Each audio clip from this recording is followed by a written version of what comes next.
नमस्कार दोस्तों, क्राइम तक में आप सबका स्वागत है। मैं हूं सुप्रतिम बैनर्जी।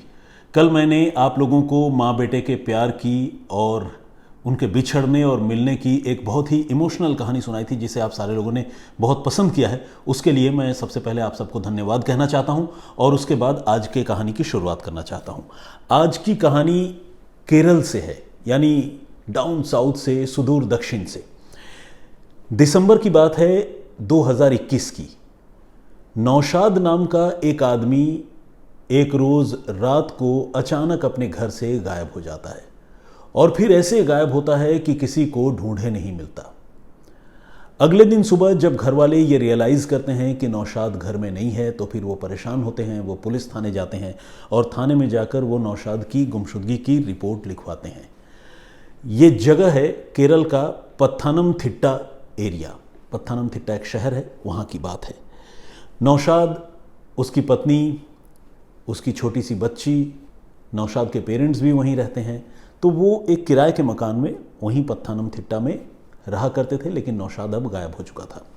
घर वालों ने जब रिपोर्ट लिखवाई तो पुलिस ने इस मामले में गुमशुदगी की रिपोर्ट दर्ज की। चूँकि वो एक एडल्ट था, किडनैपिंग का केस शुरुआत में दर्ज नहीं हुआ, क्योंकि कोई इस तरह का लीड या घर वालों के कंप्लेन में किडनैपिंग जैसी कोई बात भी नहीं थी।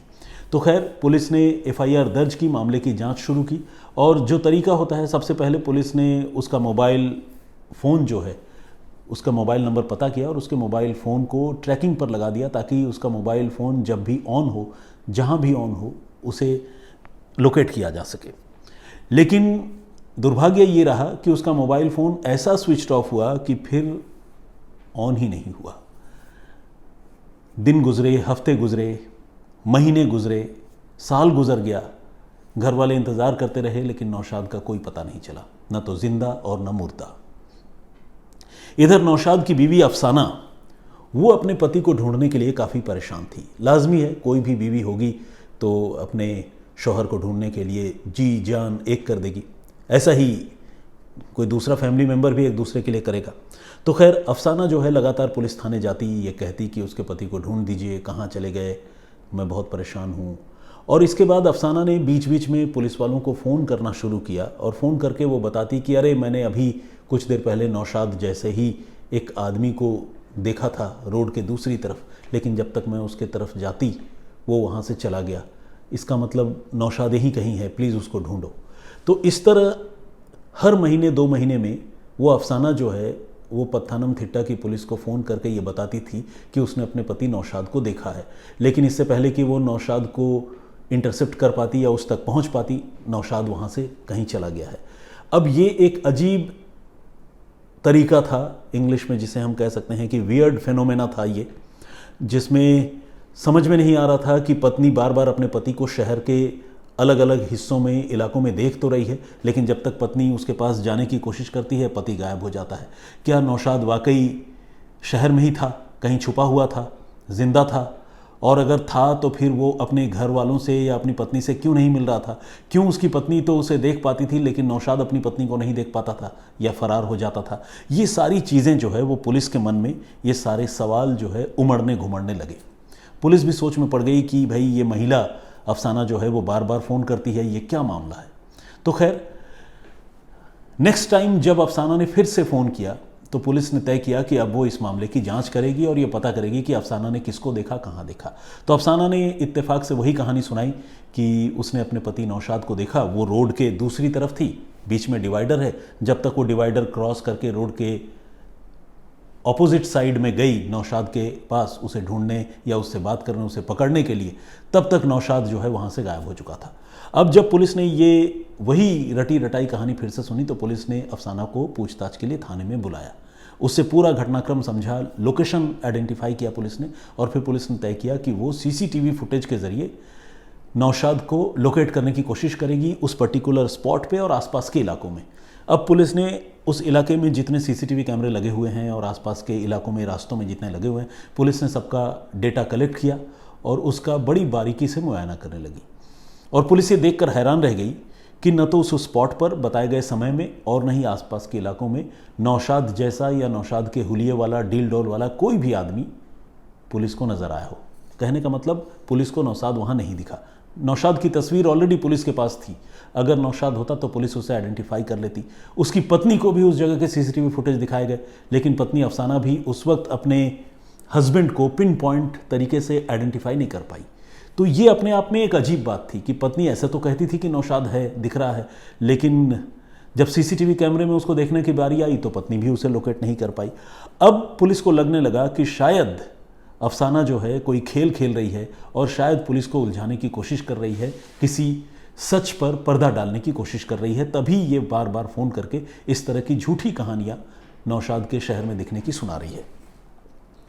अब पुलिस ने तय किया कि वो उसकी पत्नी अफसाना से और सख्ती से पूछताछ करेगी। इस बार जब उसने अफसाना से पूछताछ शुरू की तो पुलिस ने पूछा कि बताओ कि कैसे नौशाद गायब हुआ और दिसंबर 2021 की जिस रात को नौशाद आखिरी बार घर में था और उसके बाद लापता हुआ, वो पूरा सीक्वेंस बताओ।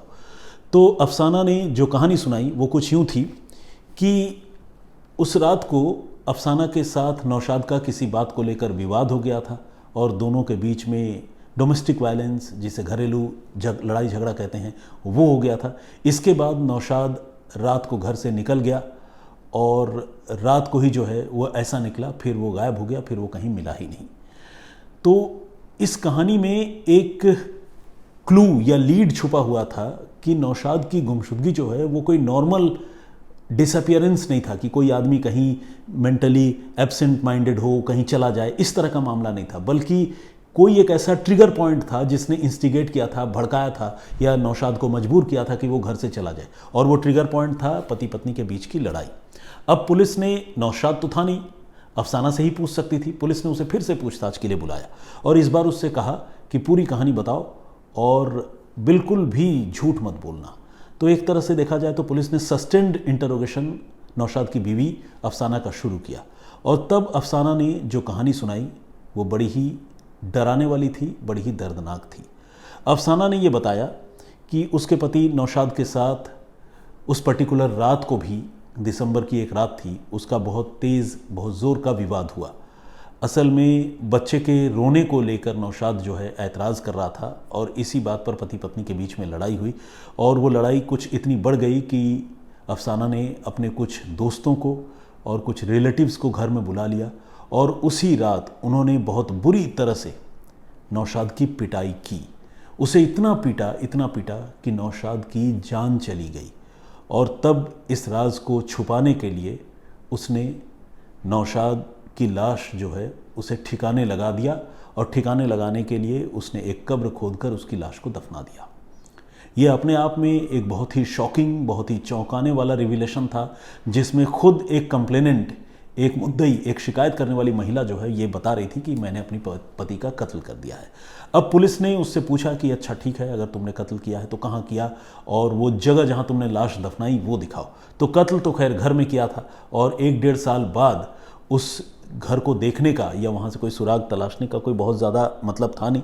हालांकि फिर भी पुलिस ने घर का भी मुआयना किया और इसके बाद उसके बताए मुताबिक पुलिस ने पहले एक सेप्टिक टैंक वाली जगह थी, उस जगह की पुलिस ने खुदाई करवाई, क्योंकि उस जगह को आइडेंटिफाई करके नौशाद की बीवी अफसाना ने ये कहा था कि यहीं हमने अपने पति की लाश दफनाई है।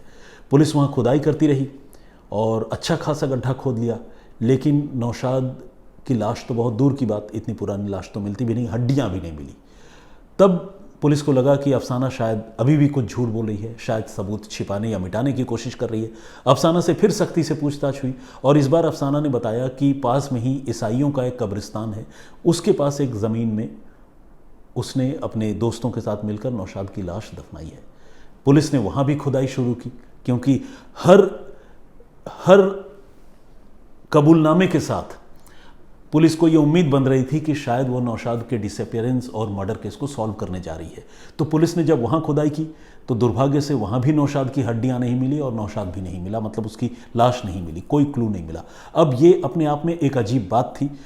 तो चूंकि लाश नहीं मिल रहा था तो पुलिस जो है इस मामले में मर्डर का केस रजिस्टर नहीं कर पा रही थी, लेकिन पुलिस ने उसको गुमराह करने के जुर्म में जो कानूनी धाराएं लगती हैं वो अपने पति के साथ मारपीट करने, उसे परेशान करने और डराने धमकाने, उस पर हमला करने, इन सारे जुर्म के तहत जो है उसने अफसाना के खिलाफ केस दर्ज कर लिया। लेकिन उसने जो है अफसाना के खिलाफ वो मर्डर का केस दर्ज नहीं कर पाई क्योंकि डेड बॉडी नहीं मिली थी। तो एक तरह से देखा जाए तो ये मामला सुलझ कर भी अनसुलझा था, जिसमें मुलजिम जो है अपना जुर्म कबूल रही थी लेकिन लाश नहीं मिल रहा था। अब पुलिस ने यह तय किया कि यह मामला तभी सुलझ सकता है जब नौशाद का जिंदा या मुर्दा कहीं भी होने की बात पता चल जाए।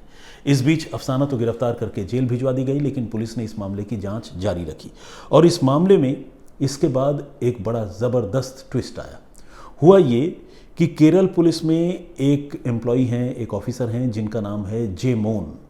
जेमोन जो है वो थोम्मानकुट्टू इलाके के रहने वाले हैं।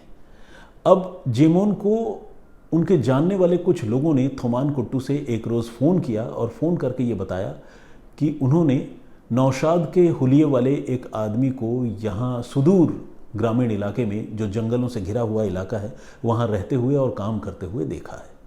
ये अपने आप में एक बड़ी अजीब बात थी।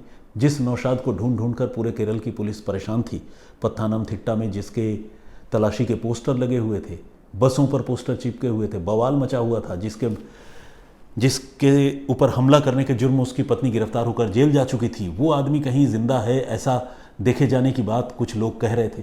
तो अब ये जो पुलिस ऑफिसर थे जेमोन, ये फ़ौरन उस जगह पहुँचे, थोम्मानकुट्टू का वो जो पर्टिकुलर लोकेशन है जहाँ उसको देखे जाने की बात कही जा रही थी नौशाद को, और उसने देखा कि वाकई नौशाद के जैसा दिखने वाला, उसी के जैसे डील डॉल वाला एक बंदा वहाँ पर मौजूद है। इस पुलिस वाले ने उससे बातचीत की, उससे उसका हालचाल पूछा और समझने की कोशिश की वो नौशाद है या नहीं, और हैरानी की बात यह है कि वो नौशाद ही था। उसने कहा कि हाँ, मैं नौशाद हूँ और मेरा घर पत्थानमथिट्टा में है और मैं दिसंबर 2021 से अपने घर नहीं गया हूँ।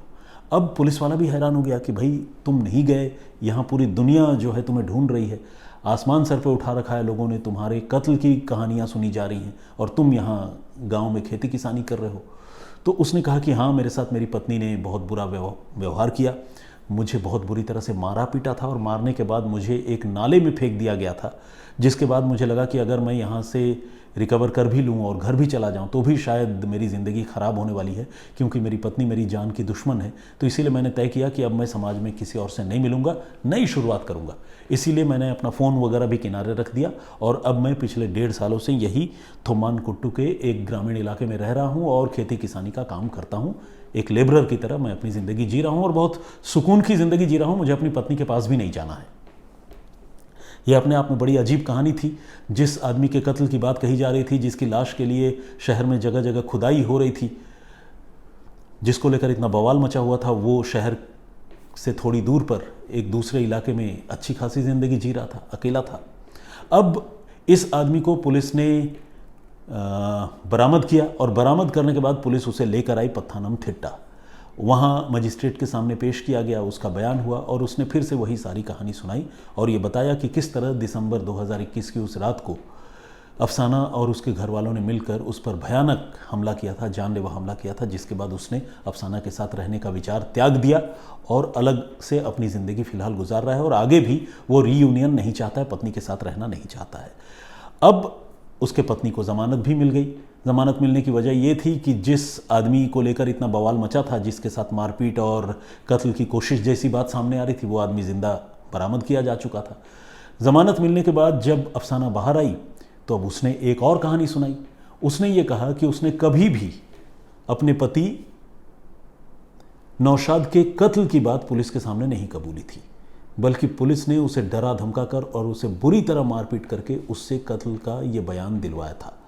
अब हैरानी की बात यह भी है कि पुलिस ने अगर बहुत ज़्यादा मारपीट की और कत्ल का बयान दिलवा भी दिया तो फिर उसने एक एक करके 2-2 जगहों की पहचान क्यों बताई जहां पर उसने लाश दफनाने की बात कही थी, जबकि सच्चाई ये है कि मारपीट कर उसे नाले में फेंकने के बाद इस कहानी को न तो अफसाना जानती है, न कोई और जानता था सिवाय खुद नौशाद के। तो उसने ये झूठ क्यों बोला? लेकिन चलिए, अब उसने ये क्लेम किया कि पुलिस ने मारपीट करके उससे अपने पति के हत्या के बारे में झूठ बुलवाया, ज़बरदस्ती बुलवाया। तो जब उसने ये क्लेम किया तो पूरे केरल में फिर से बवाल मच गया। लोग जो है वो अदालत से मांग करने लगे दोषी पुलिस वालों पर कार्रवाई की। मानवाधिकार आयोग की इस मामले में एंट्री हो गई, पुलिस वालों की जांच के आदेश दे दिए गए। इस बीच पुलिस वालों ने 7 से 8 मिनट का एक वीडियो क्लिप जारी किया, जिस वीडियो क्लिप में अफसाना जो है पुलिस हिरासत में पूछताछ के दौरान आराम से बैठकर अपने पति के कत्ल की पूरी कहानी सुना रही है। और इस वीडियो को देखकर ये लगता है कि पुलिस उससे पूछताछ तो ज़रूर कर रही है, लेकिन उसके साथ कोई मारपीट या दबाव में उससे कुछ कुबुलवाने जैसी कोई बात इस वीडियो को देखकर नहीं लगता है। तो कुल मिलाकर एक आदमी जो 1.5 साल पहले गायब हो गया था, वो अब वापस फिर से जिंदा मिल चुका है। जिसके मौत की बात, जिसके कत्ल की बात कही जा रही थी, वो जिंदा मिल चुका है। जिसके मौत के इल्ज़ाम में उसकी पत्नी पर पुलिस कार्रवाई कर रही थी, अब उसकी पत्नी पर कार्रवाई अभी भी हो रही है, लेकिन मौत का इल्ज़ाम जाहिर सी बात है उस पर नहीं लग सकता क्योंकि उसका पति जिंदा है। तो कुल मिलाकर ये एक बहुत ही कॉम्प्लिकेटेड कहानी है जिसने इन दिनों केरल को जो है वो हिला रखा है। अब मैं आप लोगों से ये जानना चाहता हूँ कि इस कहानी में आपको क्या लगता है कि नौशाद की पत्नी अफसाना वो क्या छुपा रही है, और अपने पति के कत्ल को लेकर उसने इतनी बड़ी झूठी कहानी क्यों सुनाई, बार बार वो अपने पति को देखने की बात क्यों कर रही थी। इस पर अगर आप कुछ स्टडी कर सकते हैं या रीड कर सकते हैं या स्पेकुलेट कर सकते हैं तो प्लीज़ हमें कमेंट बॉक्स में लिखकर ज़रूर बताइएगा। और आज की कहानी यहीं तक, लेकिन इस पेशकश को ख़त्म करने से पहले आइए जो प्रीवियस स्टोरी मैंने आप सबको सुनाई थी, जिसमें मैंने बताया था कि 35 साल बाद एक माँ बेटे का किस तरह से मिलन हुआ, उस कहानी में कुछ लोगों ने जो कमेंट किया है वो उस पर कुछ लोगों के नाम मैं आप लोगों के सामने लेना चाहूँगा। गुरजंट सिंह जी हैं, इन्होंने कहा है कि केरला स्टोरी का सच सुनाओ सर। केरला स्टोरी तो नहीं, लेकिन केरल की स्टोरी मैंने आज आप लोगों को ज़रूर सुनाई है। एक हमारे दर्शक हैं, उनका आईडी डिस्प्ले हो रहा है लेकिन नाम नहीं है तो मैं नहीं बता पा रहा कि वो कौन है। अजीत पॉल आज़ाद जी ने कमेंट किया है और उन्होंने बड़ी ही जो है डांटा फटकारा है मीडिया वालों को और ये कहा है कि माँ बेटे के मिलन की ये कहानी आपने सुना दिया, लेकिन ज़रूरी मुद्दों पर हमें बात करनी चाहिए, हम गैर ज़रूरी मुद्दों पर बात करते हैं। खैर, ये उनका अपना नज़रिया है। राधा रवि शुक्ला जी ने कमेंट किया है, बहुत बहुत स्वागत आपका। गीता पांडे जी, उन्होंने मार्मिक कहानी लिखी है। स्वाट DSG के नाम से एक आईडी है, उन्होंने भी कमेंट किया है, बहुत बहुत स्वागत आपका। प्रोमिला सिंह जी का कमेंट है। रवि मार्कम, खैर इनका नाम मैं ठीक से शायद नहीं पढ़ पा रहा हूँ क्योंकि नाम और सरनेम अलग करना थोड़ा मुश्किल हो रहा है, सेपरेट करना। तो इन्होंने लिखा है कि कहानी उन्हें बहुत अच्छी लगी और खुशी के आंसू आ गए।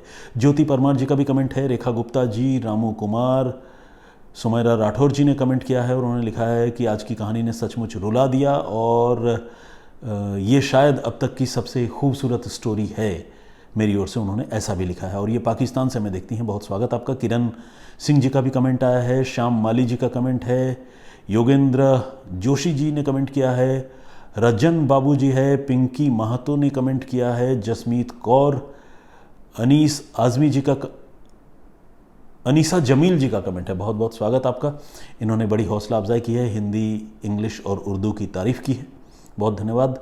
प्रवीण कुमार जी का कमेंट है और साथ में शमीम अहमद और एमी शेरगिल बसरा जी ने भी कमेंट किया है। सत श्री अकाल मेरी ओर से भी आपको। और सुखबीर सिंह ढिल्लो ने भी अपनी बात रखी है।